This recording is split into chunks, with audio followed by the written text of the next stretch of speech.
Bom dia, pessoal. Hoje eu vou falar um pouquinho sobre uns exercícios aí que eu selecionei para operadores ortogonais, tá? Então começamos com esse 14.3, né, onde se pede que se obtenha aí uma matriz invertível com linhas duas a duas ortogonais, mas cujas colunas não sejam assim, tá? O exemplo fala por si e aí é uma questão mesmo de você ficar selecionando, arriscar valores, corrigir, mas as contas estão aí, né? É muito chato ficar falando disso e você mesmo pode verificar que esse exemplo funciona. Como que eu obtive esse exemplo? Novamente, foi por tentativa e erro, e tentativas e acertos, tá bom? Então, isso é porque alguns resultados ali mencionam bastante a questão de ortogonalidade entre linhas e colunas, né, nesse capítulo. Então, para, assim, garantir não, ou pelo menos deixar claro que as coisas funcionam de maneira independentes entre linhas e colunas, com esse respeito, tá? Muito bem. Então, são esses os dois exemplos. E aí vamos fazer esse exercício que é um pouquinho mais interessante.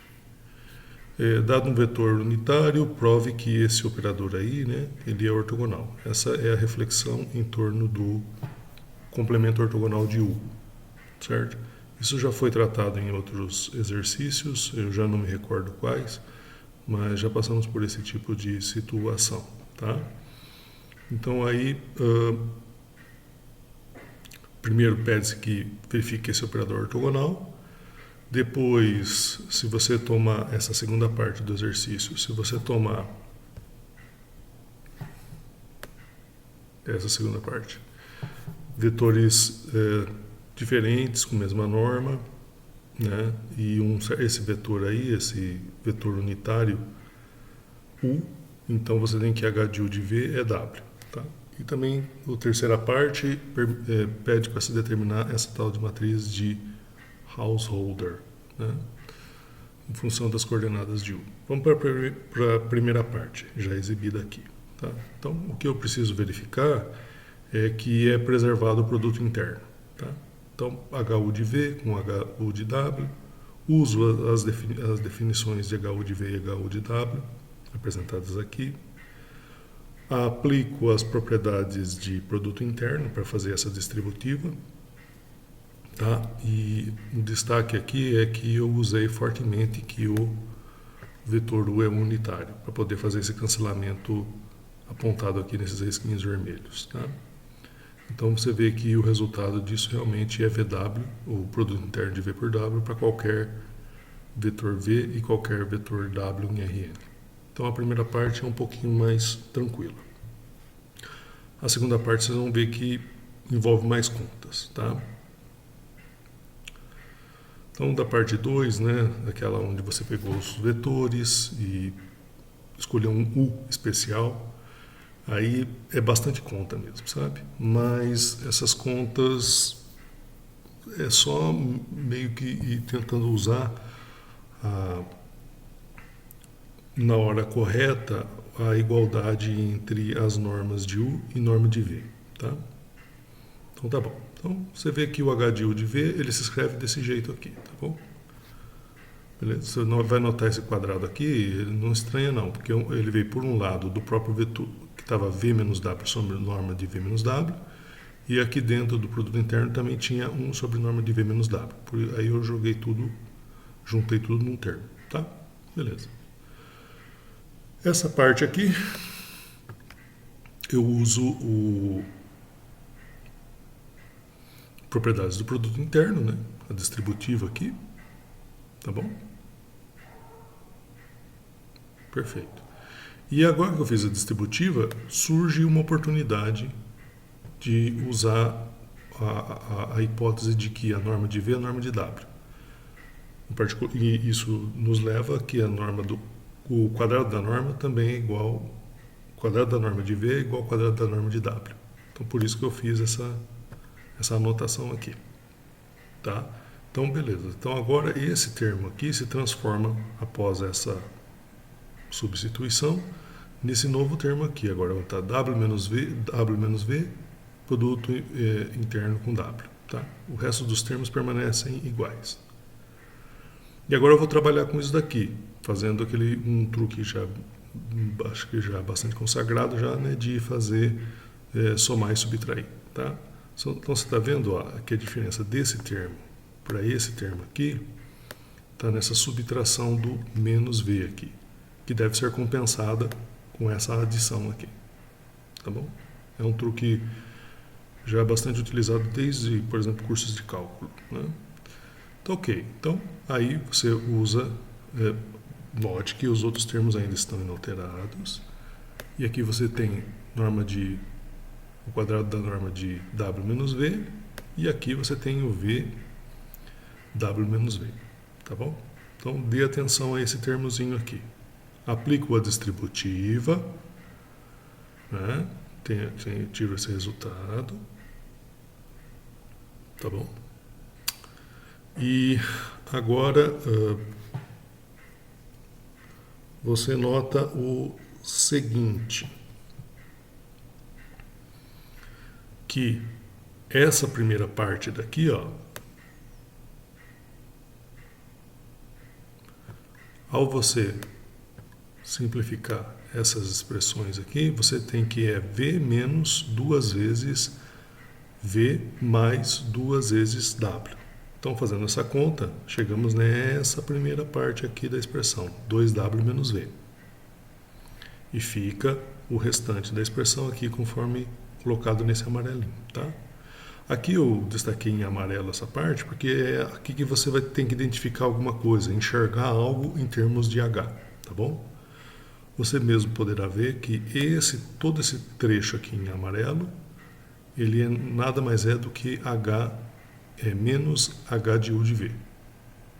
H de V de U, desculpe. Tá ok? Então, nós temos esse resultado. Começamos lá em cima, né, com H de U de V. Nós chegamos que H de U de V é 2W menos H de U de V. Ora, agora eu faço a adição do H de U de V, eu tenho que o quê? Que 2 vezes H de U de V é 2W. E simplificando, eu tenho que H de U de V é W. Tá? É aquela coisa, eu fico falando que deve ser feito aqui, mas a melhor maneira de entender essas contas é acompanhando elas. Tá? Então, quando você for repassar essas contas, não simplesmente leia, faça elas você mesmo, veja se os passos fazem sentido para você. Mas, de qualquer modo, usamos aí a hipótese. Essa então foi a parte 2. Para a parte 3, a gente vê qual que é a expressão do nosso operador lá na base canônica. Tá? Então, a gente vai tentar determinar a matriz dele na base canônica. Então, você faz uma continha prévia aqui, pega um vetor da base canônica, você vai ter que essa é a expressão do operador por esse vetor, e fazendo as continhas ali, né, de coordenada a coordenada desses sujeitos, você vai ter que todas as coordenadas são 2 menos AJ vezes A1 até a N, exceto a jésima coordenada, que essa é 1 menos 2 AJ ao quadrado. Tá bom? Então, assim, de maneira mais rapidinha, a gente consegue ver que na base canônica, o nosso operador H de U, ele é dado por esses BJKs, onde o BJK é 1 menos 2 AJ ao quadrado se J é K, e menos 2 AJ AK se J é diferente de K. Tá? Mas uma coisa que você tem que ver também é que essa matriz ela é simétrica. Tá? Perfeito. E aqui, né, mais outro exercício, agora relativo a semelhanças, esse 14.16. Se você tiver um operador linear e invertível que preserva ângulos, isto é, e aí ele descreve que quer preservar ângulos, né? Que esses dois quocientes sejam iguais. Por que ele diz aqui preservar ângulo, pessoal? Porque a gente sabe que o produto interno de um vetor por ele mesmo é o produto das normas dos vetores vezes o cosseno do ângulo entre eles. Então, esses dois quocientes aqui está dizendo que os cossenos dos ângulos entre os vetores SU e SV e o cosseno do ângulo entre os vetores U e V são os mesmos. Então, tá bom. Por isso que está dizendo aí que é preservação de ângulo. Prove que S transforma vetores ortogonais de mesmo comprimento em vetores ortogonais de igual comprimento. Essa é uma parte do exercício. Conclua que há uma semelhança. Então, essa é uma etapa intermediária, tá bom? Então, vamos começar a falar isso aqui. Então, sejam dois ortogonais não nulos, tá? Então, do fato da igualdade apresentada ali na hipótese, a gente tem também que S de U, o produto interno de S de U por S de V é zero, o que nos dá, portanto, que eles são ortogonais, certo? Agora, vamos entrar no que ele pediu. Se U é ortogonal a V, com a mesma norma, temos o seguinte, que S de U sobre S de U menos V, multiplicamos em cima e embaixo aqui por pelo módulo de S de U, chegamos nesse resultado, certo? E, como S de V é ortogonal, a gente pode subtrair S de U menos S de V sem alterar essa conta aqui, tá certo? Por isso que mudou de repente para esse S de U menos V aqui, beleza? Bom, mas, segundo as hipóteses, esse quociente todo aqui é o produto interno de U menos V por U sobre norma de U menos V, norma de U. Mas, de novo, usando a ortogonalidade de U com V, nós vemos que esse produto interno nada mais é do que a norma de U ao quadrado. Tá? E aí a gente simplifica, corta a norma de U com norma de U, e depois usamos que a norma de U é igual a norma de V, e chegamos nesse resultado aqui, que é a norma de V sobre norma de U menos V.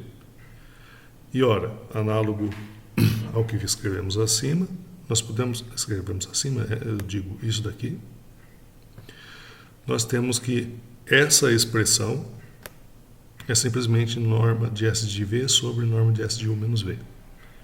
Ou seja, norma de S de U sobre norma de S de U menos V é igual a norma de S de V sobre S de U menos V. Simplificamos e chegamos ao resultado requerido. Tá? E aqui cabe uma observaçãozinha ao longo dessas contas, que como U menos V é não nulo, e S é injetora, porque foi dito que ela é invertível, então S de U menos V é diferente do vetor nulo, e o que permitiu dar início a essas contas aqui, tá? Senão estaríamos dividindo por zero. Muito bem. E também todas as divisões eu esqueci de colocar aqui, mas isso também se aplica às divisões por S de U e S de V, porque U e V são não nulos. Agora, seja o U até o N uma base ortonormal do espaço. Então, nós temos que todos esses caras, S de 1 até S de 2 e S de N, são todos iguais a sigma. Perfeito? Tá?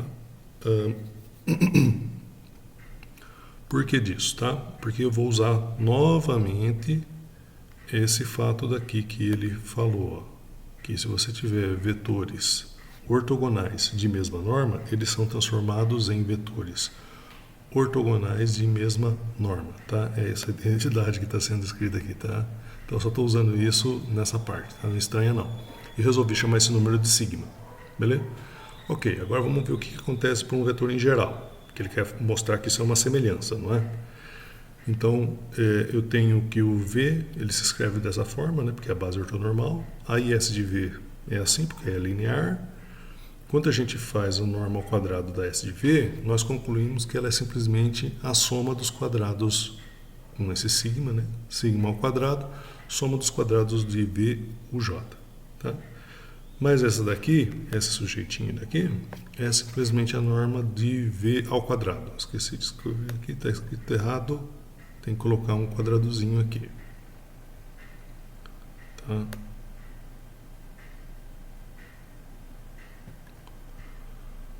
E aí chegamos ao resultado, que a norma de S de V é sigma, norma de V para qualquer V pertencente ao espaço. E é isso que caracteriza uma semelhança.